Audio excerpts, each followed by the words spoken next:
സ്ത്രീകളിലാണ് കൂടുതലും നട്ടെല്ലിൻ്റെ തേയ്മാനം കണ്ടുവരുന്നത്. അവർക്ക് നട്ടെല്ലിൻ്റെ കണ്ണി അകൽച്ച വരാറുണ്ട്, നടുവേദന അതുകൊണ്ട് കുനിയുമ്പോഴും നിവരുമ്പോഴും വരാറുണ്ട്. പിന്നെ നട്ടെല്ലിലാണ് ഏറ്റവും കൂടുതൽ സന്ധികൾ അഥവാ ജോയിൻസ് ഉള്ളത്. ഓരോ കണ്ണിയും താഴത്തെ കണ്ണികളുമായിട്ട് ബന്ധിപ്പിച്ചിരിക്കുന്നത് ജോയിൻസിലൂടെയാണ്.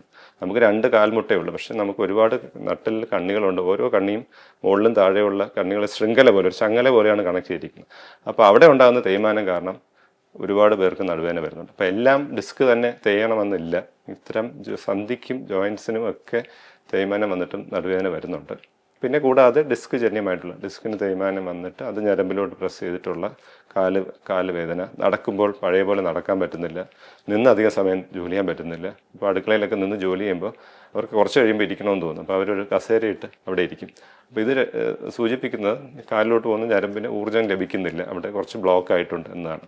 അപ്പോൾ ഇങ്ങനെയുള്ള സ്പൈനൽ സ്റ്റിനോസിസ്, ഇങ്ങനെയുള്ള പല കണ്ടീഷൻസും പ്രായം കൂടുന്നതനുസരിച്ച് വരാം. അപ്പോൾ അതെല്ലാം വിശദമായി പരിശോധിച്ച് എന്തുകൊണ്ടാണ് ബുദ്ധിമുട്ട് വരുന്നതെന്ന് അനുസരിച്ച് വേണം ചികിത്സ നിർണ്ണയിക്കാൻ. എല്ലാവർക്കും ശസ്ത്രക്രിയ ആവശ്യമില്ല. മരുന്നുണ്ട്, ഫിസിയോതെറാപ്പി, എക്സസൈസസ് ഉണ്ട്, വ്യായാമ മുറകളുണ്ട്. ചുരുക്കം ചില പേരിൽ അസുഖം മൂർച്ഛിക്കുന്നതനുസരിച്ച് അല്ലെങ്കിൽ അസുഖത്തിൻ്റെ തോതനുസരിച്ച് സർജറി വേണ്ടി വന്നേക്കാം.